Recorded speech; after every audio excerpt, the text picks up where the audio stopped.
again. It's been a very, very busy day for him. As we heard this morning, Ross has a wealth of experience in education and will now be sharing us more information about for us to develop a greater understanding of cognitive load theory and how that can help to improve our practice with our children in schools. So I'll hand it over to you, Ross. Thank you very much. Thank you, Amy. Good afternoon, everybody. I'd recommend, I'm just going to get my slides on here. Grab a piece of paper and a pen to hand, because you're going to need one, and make sure you've got a strong coffee with you as well. Memory. I think it's the #1 thing that all teachers should know. And I guess if I think back to my own experiences, anytime I went to a conference and a psychologist or someone stood on the stage and talked about the brain, I was suddenly hooked. And, you know, I'm a design and technology teacher. In my life as a school leader, when we couldn't appoint a psychology teacher, I found myself teaching psychology A-level. And my God, that was hard, but it wasn't half interesting also. So, you know, going back to 2011, I think I really started to explore how we learn. And I think it's something that all teachers should be consciously taught on their teacher training.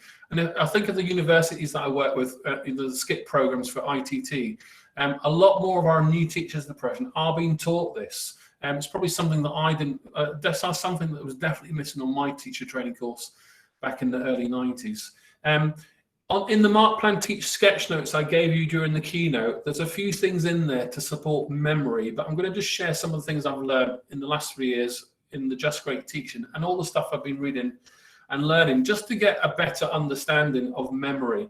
I would probably say that these sets of slides I would call probably a beginner level. So I'm going to also just give it to a kind of intermediate level. And I would probably say that's where my knowledge starts to get a little bit out of its depth. But I'm now at a place where I've got a good understanding of short, working and long-term memory, cognitive load theory, you know, retrieval practice, dual code and space practice, interleaving all these different cognitive terms. And I'm now starting to move towards parts of the brain, the hippocampus, the amygdala, all those different parts and how it impacts on us in the classroom. And although it's a lot more theoretical, the challenge as ever is to translate it into practical tools for teachers with kids. Now, the context here for all of us is if you're working in different subjects and you've got 4-year-olds or 16-year-olds, you're going to have to do the hard work and translate this into your own setting. And I can't help you there. I can only just give you some general advice. So how, you know, understanding how pupils learn. It's something that we should put as a priority in our teacher training. And I think it should be something that's done all the time. Some of the things that I've discovered in the last 3 years, visiting all the schools when I was publishing my last book, Just Great Teaching, just bits of the research. I'm going to start off with this one. I'm going to come back out of the slides.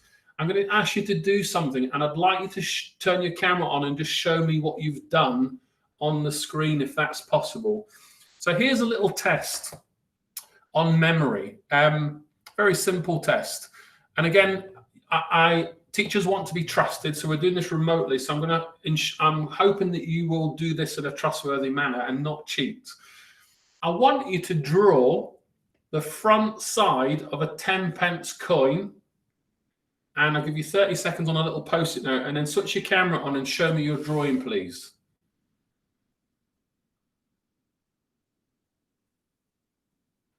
£10 coin from memory. I'm sure you've held one at some point in your life. And then let's see, Cassia, hold it up to the camera right close if you can. Oh, you might have to put it in front of you because it's virtual. It's getting disappeared. Thank you, Amy. Well done. Okay, is that the Queen's head? Okay, Samina, a bit more, no offense, in front of your face so I can see it. In the middle, great. Angela Fuller and co, excellent effort. Thank you, Emma. Mr. C. Berwick, very good. We've got a cat or a dog there on that one. Not necessarily Queen's head. Dawn Proctor. Is your Queen facing to the left or the right, Dawn? To the right or left? Okay. To the right. To the right. Okay. So let's go back to my slides. Thank you, everybody. Let's just open up my little link here to 10-pence coins. So we've got the Queen facing to the left. Sorry, to the right. So Dawn was right. So there we go. Now, if we just get I'm just going to grab this 10 pence. It's a bit clearer. So we've got the initials REG, FID, DEF, whatever they stand for. I bet we've never really looked at them before. Elizabeth II, DG, REG, FD, and then the date. So memory. Your knowledge of a 10 pence coin was lurking subconsciously. And I've asked you to draw the 10 pence coin, to retrieve it in your working memory. And then I've kind of said, is the queen facing left or right? What do the letters mean? Those types of things. This is working memory. So, think about curriculum, schema. Everyone's got a different schema. I'm going to come back to that point later. Teaching, think of the Ofsted terms, intent, implementation, impact. It's the what, why, how of teaching. And we're starting to think about more about the why of our curriculum choices. But also, thinking about memory, I think it's some aspect of, at least mine, I don't know if it's yours, that was a part of what was missing in my developing an expertise as a teacher. I'd argue that now I know a lot more about how we learn. The classroom is an incredibly complex environment.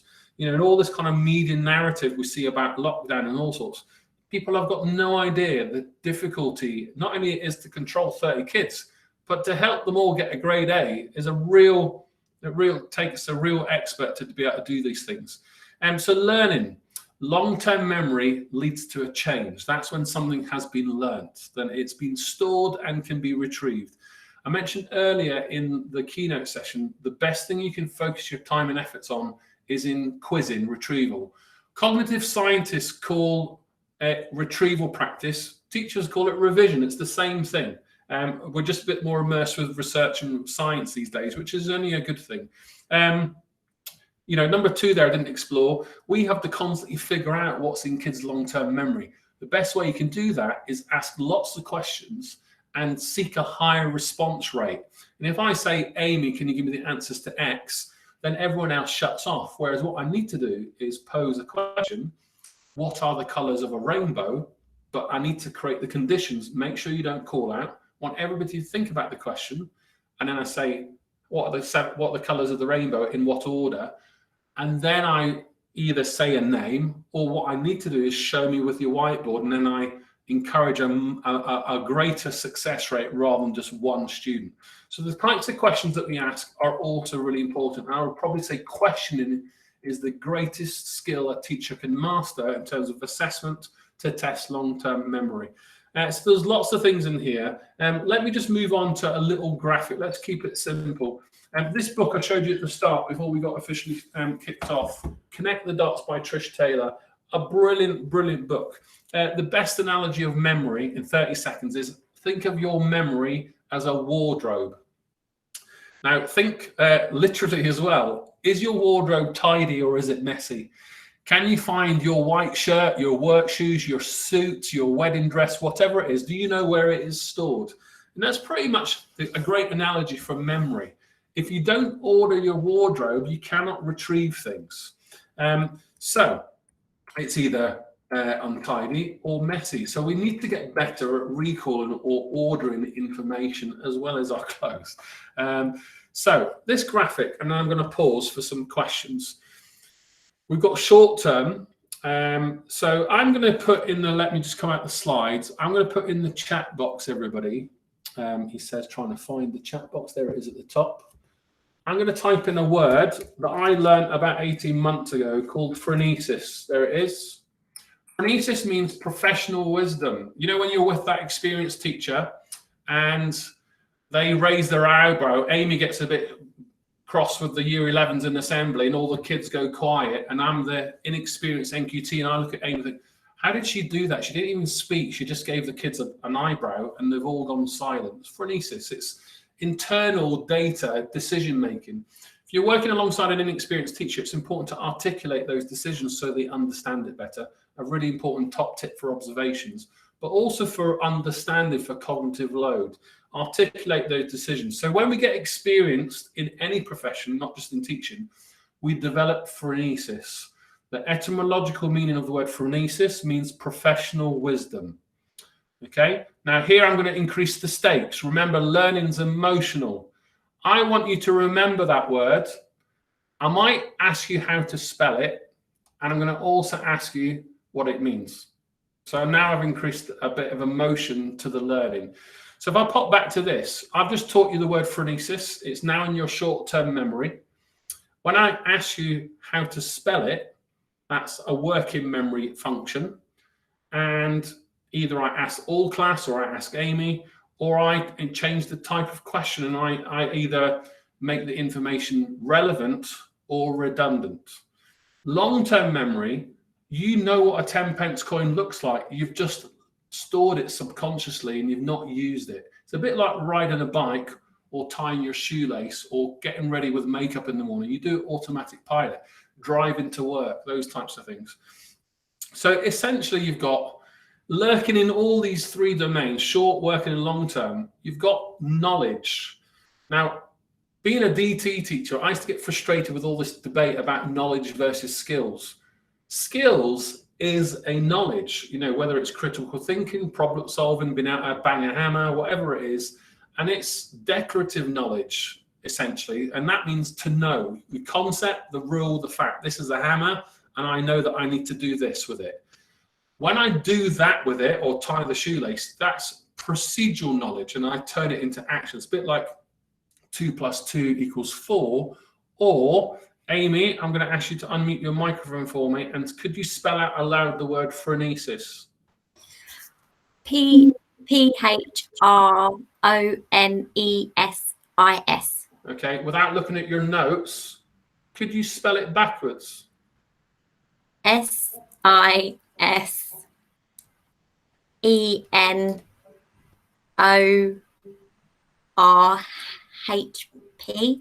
Okay, and then that little hesitation, the note, the tone of your voice, you're not sure, so you're waiting for reassurance. And that's where the teacher either says, yes, you're correct, or I go to another student and ask for, is Amy correct or is she not? So thank you, Amy. I put you under pressure there. So working memory, it's short-term information. I've increased the pressure by spelling it backwards. So you can see where learning starts to become lost or stored, and how I can test it. If I just say to Amy, spell the word, the rest of you think, phew, glad it's not me. But we're just at the beginning of this webinar, folks. Later, I might ask you all to respond. I need to increase the response rate, and I need to make sure that that word, phronesis, is stored to develop a schema, professional wisdom. So I'm going to pause. Any questions so far?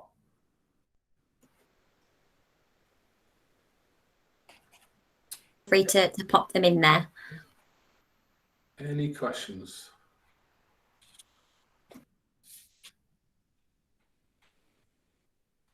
Okay, we're going to move on. Okay, so I'm just going to give you some quick definitions. Short-term memory. Even if you're listening to me, I don't know if you've learned it. So I'm just going to come out my slides. I'm going to put a few people on microphone pressure. Samina, without checking your notes, please, if you could unmute yourself. Could you tell me what phronesis means, its etymological meaning? It's something about gaining enough knowledge that you become wise in that subject. Okay, yeah, thank you. Cassia, are you there? Everyone's hiding now. This is what classroom. Hello, Cassia. Could you unmute yourself? What a nice beach you're on. Cassia, could you spell phronesis backwards without cheating? No way. I'm not going to even take a chance. Right. Well, I'm not going to let you off the hook because that's what teachers shouldn't do. Can you at least attempt it? SION. And I think I'm going to give up. Okay. Well, thank you for trying. So, no worries. From environment, thank you. So if I just pop back to the slides, I now know that just testing Amy, Samina, and Cassia, that I haven't got 100% response rate. So I now know in the lesson what parts I need to reteach. So phronesis, PHRONESIS. Classrooms have to become a speech community where we encourage more of us to speak and to practice and to rehearse oral recital. It's critical to develop schema and to help long-term retention. So here's an interesting fact. We can only store about 4 to 8 pieces of information at once. So whether I give you 4 or 5 different equations or 8 different letters, and generally we can only store the information about 15 to 30 seconds before. So I'll give you an example. I'm going to give you my mobile phone number, 07931 640 943. Can I ask anybody to call my number, please? Now, I'm hoping you haven't written this down and cheated, so if you have written it down, don't call me. But can anyone remember that number?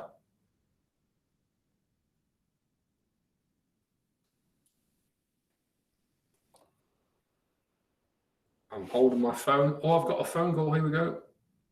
Hello, who is this? Hi, Becky. Did you write the number down? Ah, right. I'm going to post a copy of my book, my latest book, to you three. So I'll send it through Amy, and you can all share. So 60-second CPD. So Becky, what's your surname, Becky? Grogan. Okay, lovely. Well done. Congratulations. That's good teamwork. Thank you. Okay. So memory. So they obviously helped retention by taking the numbers in sequence. So working memory. I've given you loads of examples already. Draw 10-pence coin, spell the word phronesis. Can you recite my mobile phone number? So another example, here's another one. I'm going to come out my slides for this one. I'm going to come so I can see you all on the cameras. I'm going to give you my birthday, 251173. Okay, 251173. Don't write this down. We're improving our brains here. I'm going to give you the time of day I was born, 1505. So altogether, 2511731505. So it's 10 digits.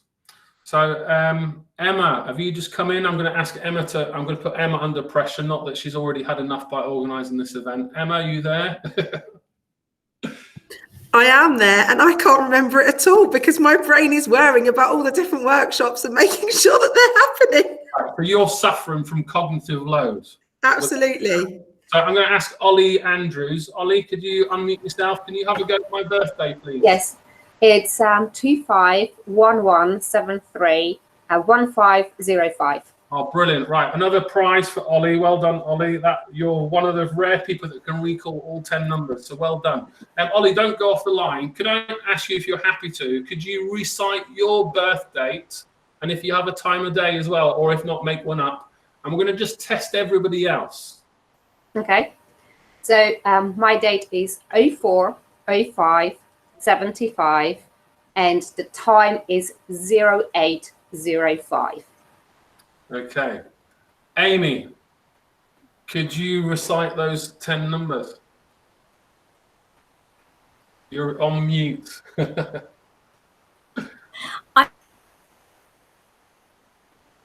Oh, we've got a bad connection, I think. Let's see. Sakina Chowdhury. Sakina, are you there, Sakina? Sakina?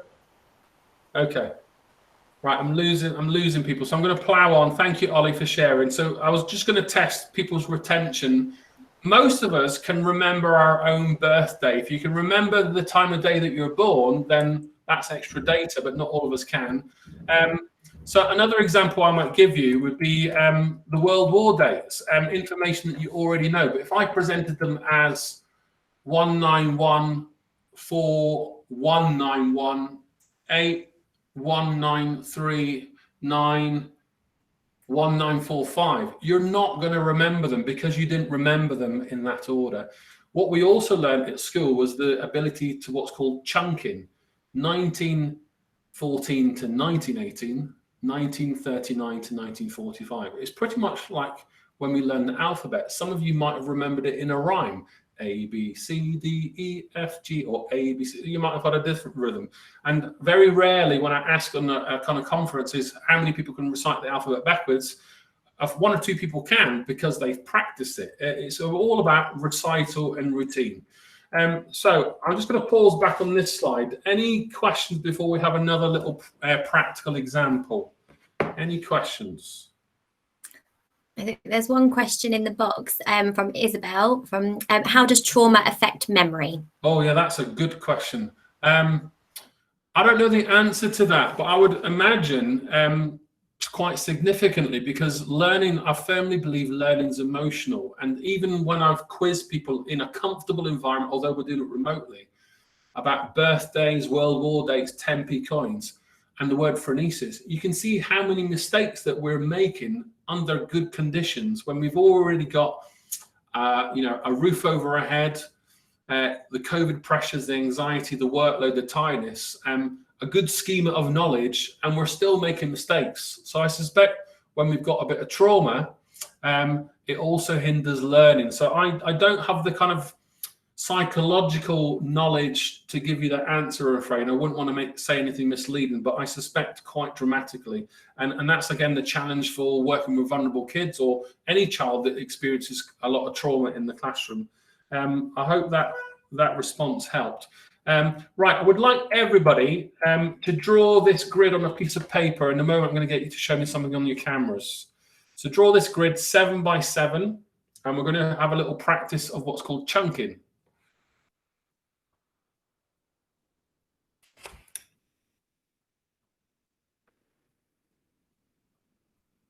Okay, so I'm going to assume you're ready. So again, teachers want to be trusted. We're doing this remotely, so no cheating. I want you to look at the next slide and see if you can memorize. So we've already done numbers. This time we're going to do letters. I want you to remember as many letters in the correct positions as possible. And then when I hide the slide, I want you to write them in your grid. So no cheating. So here we go. Here are the letters.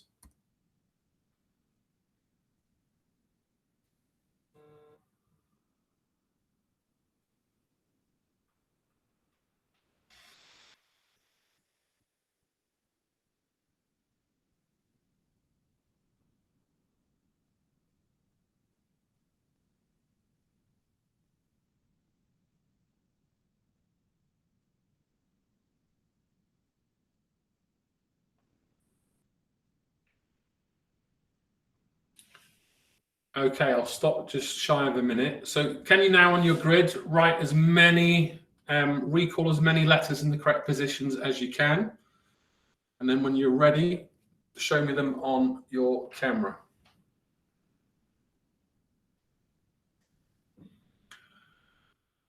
Okay, thank you, Amy.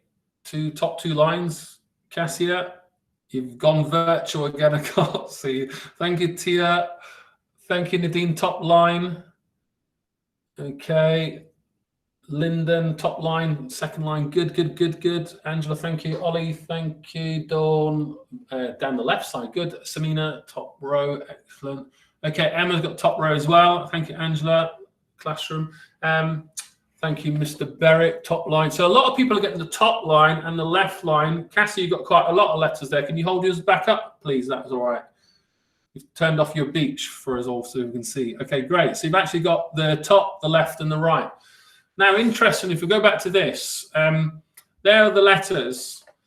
So this is a great blog by The Emotional Learner. If you click the slides when I send them, it's from Mark Smith. He's a psychology teacher in Harrogate up in North England, and talks about the kind of, he's got a lot of experience in trauma teaching as well, actually, so it'd be quite interesting to respond to that question.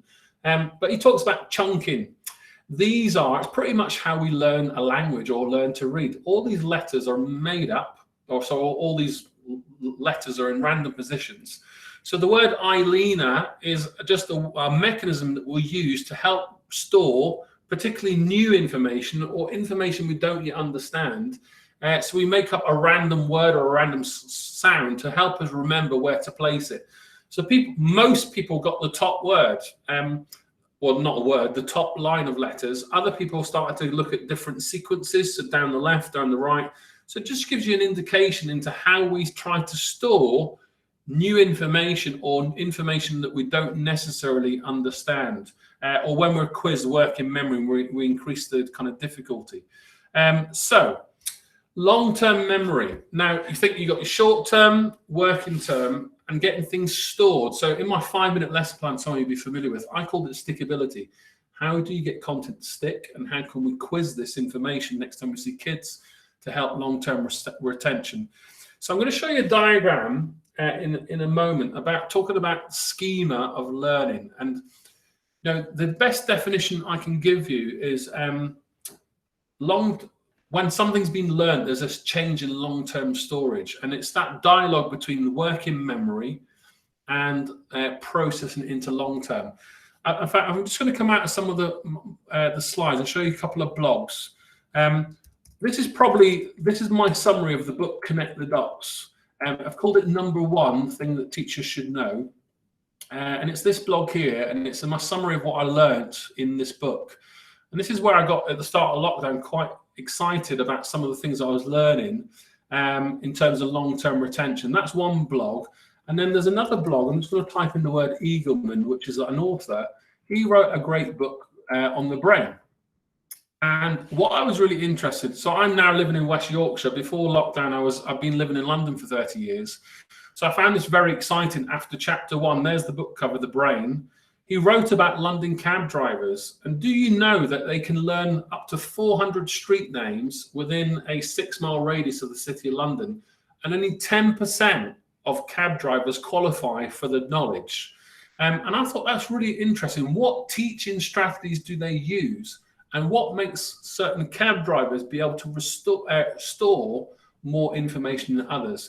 And I guess one of the things I learned here, which has now made me learn more about hippocampus and all the different parts of the brain, is you've essentially got neurons in our brain, and the more things we practice, it strengthens what's called a synapsis between the neurons, and that helps us remember stuff. So tying your shoelaces, riding a bike, the more times you do it, the more times it becomes stronger.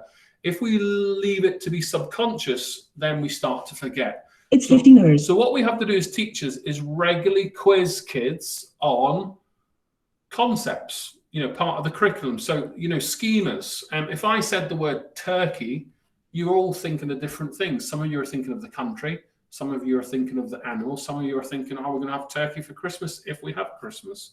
All these different words, words that are general Christmas or Twin Towers, or whether it's words in your curriculum, they'll all elicit a different schema in all of us. Now, the critical thing is kids with trauma, ADHD, gifted and talented, 4-year-olds, 16-year-olds, they're all going to have different cultural capital. So it's important that we help shape that as teachers through regular quizzing. So I'm just going to come back out the slides before I show you this graphic.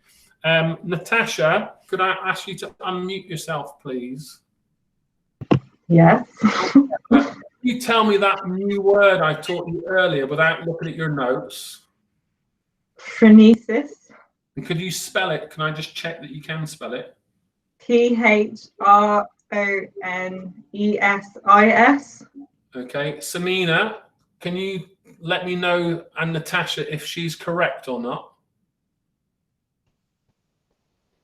Sorry, say that again. So Natasha, can you spell it one more time? And Samina, I want you to just tell me if Natasha spelt the word correctly. Oh gosh, I'm really worried I got it wrong now. PHRONESIS. Yeah, I think so. Okay, so already I've made self-regulation on the learners rather than me as a teacher. So I'm encouraging more kind of cultural capital in my classroom. Thank you, Natasha.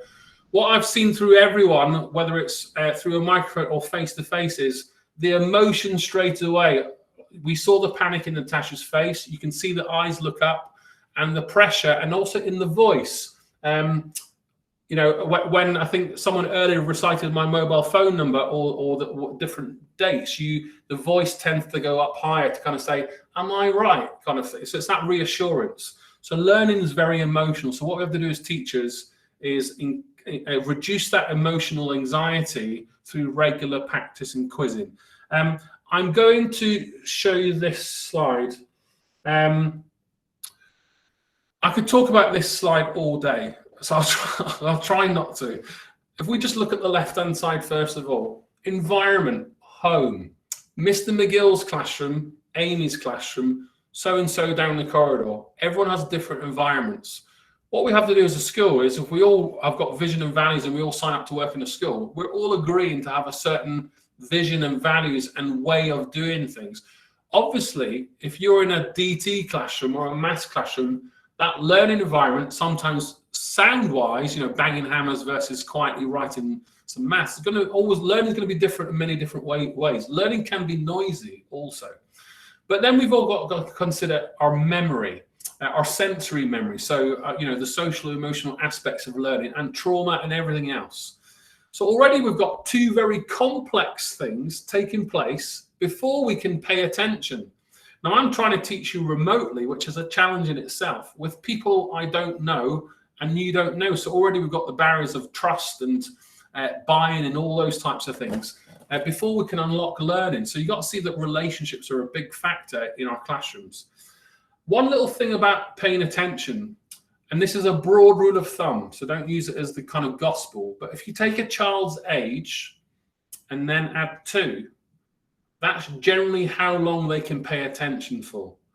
So if we take a year 7, 11 years old, add 2, it's about 13 minutes of kind of deep focus. Of course, different kids, different rules, and we all have different cultural capital, brain, synapses, etc., etc. But that's pretty much what I would advise you to base your lesson plan delivery on. If you think of 4-year-olds or 16-year-olds or kids that are doing their exam, GCSE maths for the 3rd time, almost on exclusion, suddenly you get teaching's a very complex place. In terms of adults, what I've also discovered is it's 20, 30 minutes also. So which is why I'm trying to build in some pauses, opportunities to ask questions, as well as constantly quiz people to keep people engaged. So in the classroom, and mini whiteboards, thumbs up, thumbs down, all these things help retention. If we move into the red area, the working memory, already I've explored through question people's anxiety. They start to get nervous, they start to laugh, they start to look up. All these non-verbal cues that I can see hinder what we can recall.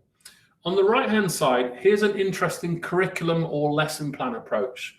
Encoding is getting information into your head. Storage is learning different ways of, short, working and long-term storage. So stickability, that retrieval exercise. The retrieval is your quizzes, your, phone a friend, who wants to be a millionaire, all these revision cards, mnemonics, all those different things to help kids learn, make learning fun, make things. The more times you quiz kids, the better it's going to help retain. So, everything I've read about retrieval practice, number one strategy you need to focus your energies on. I tested myself on this model. I went back to an old scheme of work I wrote 20 years ago, and I have reapproached it from an encode, storage, and retrieval perspective. And I thought, where do I want to get key curriculum knowledge into kids' heads? What are the hotspots, the storage hotspots, and what activities will I use to retrieve over the curriculum sequence rather than immediately after? So that's space practice. So this comes from our Connect the Dots. It's fascinating and it's really worth exploring. And I think the challenge for you is what does this look like to 4-year-olds or 16-year-olds, or in a noisy DT classroom banging hammers, or in an English classroom drama? There's so many different possibilities. So I'm going to pause there, paying attention ability. Any questions, anybody, before I finish off a few little ideas on cognitive load theory? So there is a couple of questions. How do you know if your memory is a cause for concern, and what should a person manage to remember? I probably need a bit more clarity on that second question, but yeah, cause for concern. I'm not an expert in dementia and things like that, but I've read lots of stories. People can be, very wise into their 80s, and their brain is just as good as it was before. And I know that the research says that you lose a certain number of brain cells every day after a certain age. It boils. I'm not a qualified psychologist, so I don't want to tell you things that I'm not qualified to do so. But for us teachers, practice, practice, practice. I guess in answer to the question where memory is a cause for concern is when we, the simple cues we might see in, people that are, my wife's mother had dementia. You can start to see simple, like forgetting phone numbers, forgetting people's names.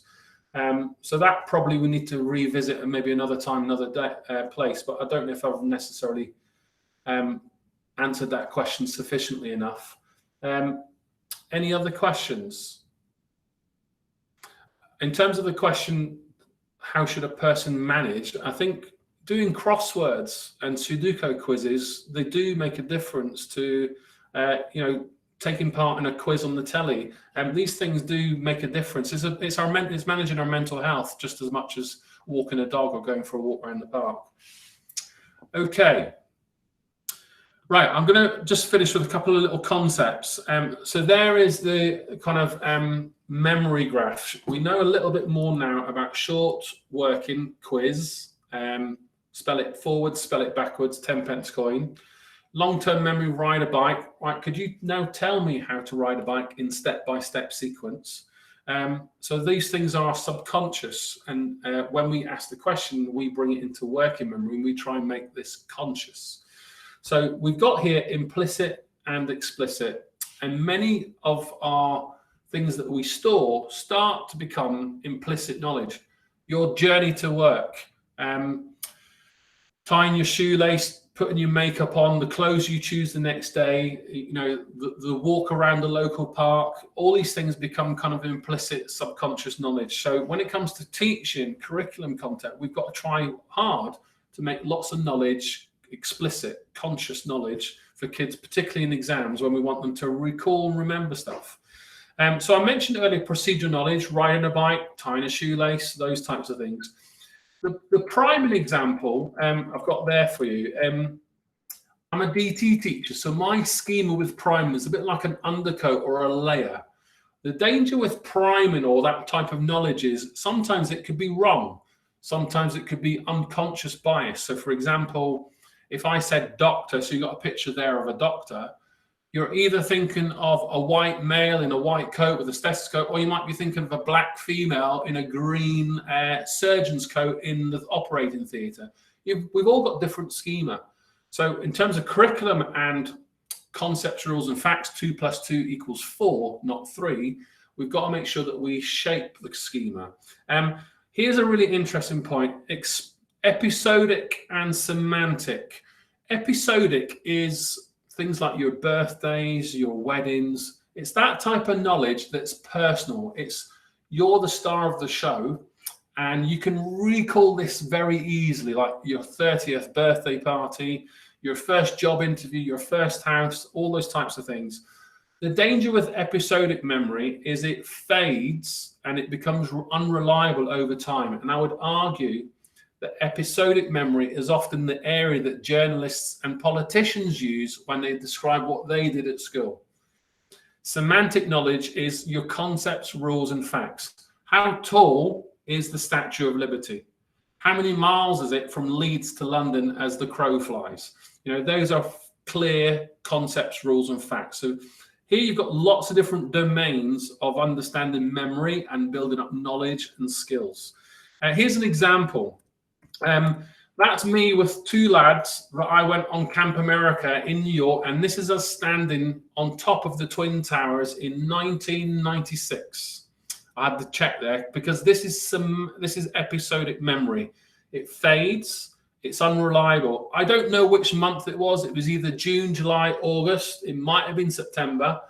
I said it was 1996. I know that's correct. And I remember these 2 lads were Irish. We were only together for 3 months, 25, 30 years ago.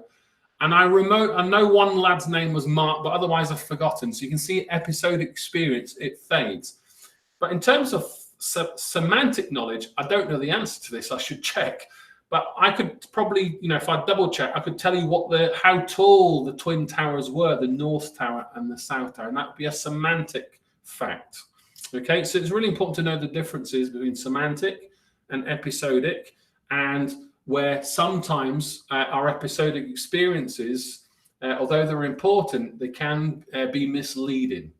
So semantic knowledge, it's the things we learn, general facts and knowledge. They take some time to shape, whereas episodic, they're easier to recall because they're our own experiences. I'm sure you have as much as I, whether you're a teacher or a school leader, always wanting to take kids on trips to the cinema, the field trip. What I love about Connect the Dots is there's a great quote from Trish Taylor in here. Children benefit from experiencing concrete episodic experiences prior to learning more abstract concepts. So if you want some research to back up that kids actually need to go on the field trip or go skiing, it actually is going to help their memory because they develop a personal experience. The challenge is it could become misleading over time, but it has to connect back to the curriculum in the classroom to develop that kind of knowledge, that schema, that cultural capital they need to pass an exam, to be an effective contributor to society. Ultimately, our goal as teachers, we strip everything away. We want kids to self-regulate the learning, self-regulate their behavior, and contribute to society, hopefully with a set of qualifications. So experiences, and this is hard with reduced budgets, we need, and particularly during COVID, we need kids to have, particularly our vulnerable kids or kids that are from poorer families, don't have that capital to go on ski trips and whatever else. So I'm going to just pause. Any questions? And then I've just got a couple more things to finish. And I think that's probably pushing it for today in terms of memory in the afternoon. Any questions, anybody?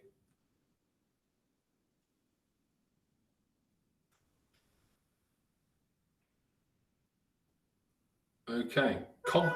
Poor working memory. Teacher in the classroom. I want everybody to get out of the books, turn to page 4, read the first paragraph, then answer the first 3 questions at the bottom of the page. There's 5 instructions. Now, if this was a routine, it's easier to manage. Again, 4-year-olds versus 16-year-olds.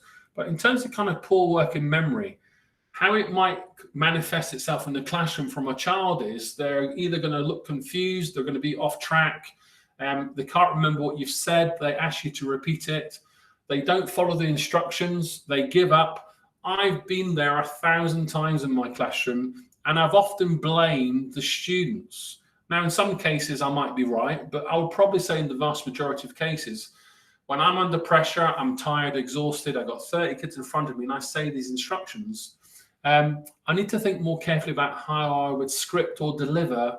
Or are we familiar with the term dual coding? It's not learning styles, it's words and images. So I might have this written in 3 or 4 bullet points on the board or on a PowerPoint, as well as say it out aloud.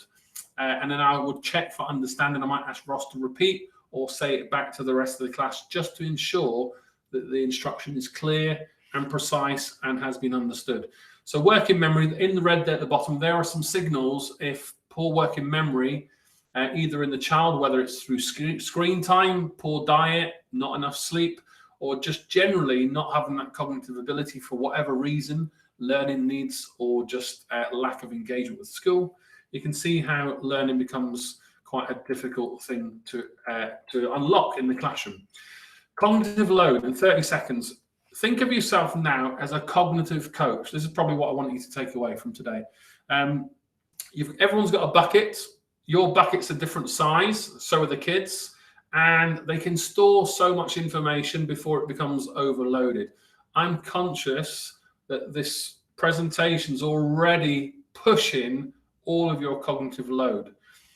Unless I remind you about the word phronesis, professional wisdom, or etymologically and things like that, unless I bring in back that recall, that assessment, I'm not going to develop your schema. So I need to give people thinking time, I need to increase my ability to ask questions, and I need to limit the things that I say.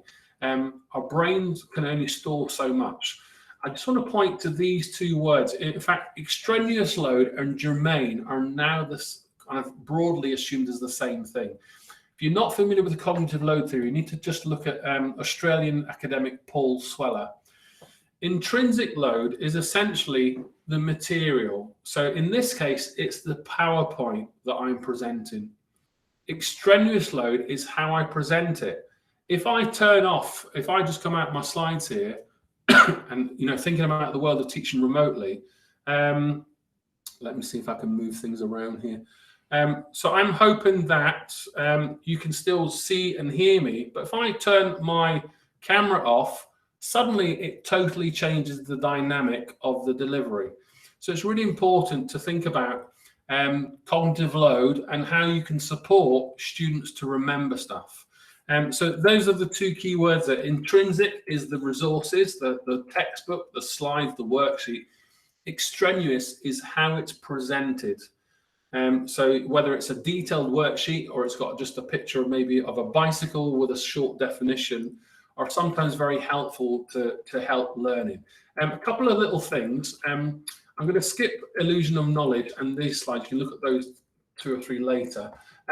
Some ideas. So dual coding I mentioned earlier. If you look at the blue side, this is called redundancy effect. If I say bears enjoy eating honey, it's also on the slides, the pictures and the text.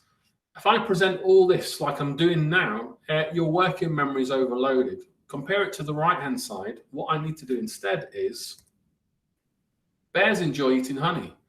And then in the classroom, I'll say, Amy, could you just tell me why you think bears enjoy eating honey? Could you read the sentence out? Could you dip your finger in the jar of honey and taste it and describe why bears enjoy eating honey? This is what's called dual coding, and it's another way to unlock learning and help get information in. Retrieval practice, you do all these things already. It's revision, so carry on doing those things. All the research signposts to do retrieval practice all the time. It's the #1 strategy that you can do. In terms of a curriculum model, and I'm sure you've seen this before, or a lesson plan tool, last month, kids, we learned about volcanoes. Last week, we learned how to label the diagram from Mount Vesuvius in Naples in Italy. Could you just draw this diagram in the top right-hand corner? Last lesson, we talked about lava and what happens when it cools down. Today, I'd like you to spell the word Vesuvius. And where I've seen this work really well is a large A3 sheet laminated with a board pen, and you constantly rub it out and repeat it. It's a great retrieval tool. Again, 4-year-olds or 16-year-olds, you're going to have to work out what's best. But I would probably say you need to do this every lesson, whether it's a question or writing it down. The best definition I can give you from all the cognitive scientists I've worked with is their best definition I would surmise as the simple art of writing it down or saying it out aloud. If I said as an example, could you think of how many letters are in the word phronesis? I don't know if Amy's thinking about my question. So what I need to do is increase a little bit of accountability in terms of learning in the classroom. I need to get you to write it down and then say it to somebody else before you say it to me. Or the thumbs up, whiteboards, all those types of strategies. So it's the best strategy I can probably impart. Here's one to finish, redundancy effect. This is when I add too much information to and then make learning unnecessary. Here is a sentence you've not seen before. It's in your short-term information. Finished files are the result of years of scientific study combined with the experience of years. I'm going to ask you a question. I'd like you to put your answer in the chat box, and I'd like Amy just to check who gets the correct answer. Here's the question. How many letter Fs do you see in this sentence?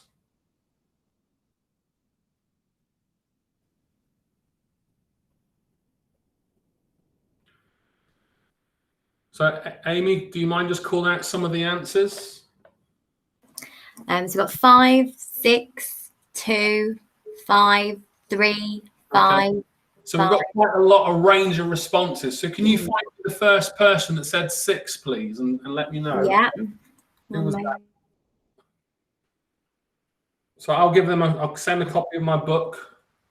Well done, Shakina. So Shakina, well done. So I've showed this to 30,000 teachers. Shakina, you're one of maybe 100 teachers that spotted 6.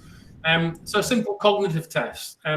Whether the words are presented in a certain way. If I just go to the literacy first, finished files is a fox sound. F. Of sounds different in our brain. OV, of. Plus the word of, it's not that important, is it? So we ignore it, particularly in a quiz or an assessment or in the classroom when Mr. McGill asks a question. Learning becomes emotional. Quickly, let's count the letter S. And if I was with you physically and I was asking you for these responses in front of everybody, and I've let you off the hook here, learning gets emotional and things start to get missed. What you've all forgotten here is I'm teaching you about cognitive load and how easy it is to make mistakes. Rather than probably when I gave you the answer number 6, you've all got obsessed, oh, how did I not spot 6-letter Fs? So I want you to bring you back to cognitive load theory and redundancy effect. Presented too much information that hinders learning, makes things get lost, and I end up with loads of kids that don't know the right answer. So it's really important to be aware of cognitive load and redundancy effect.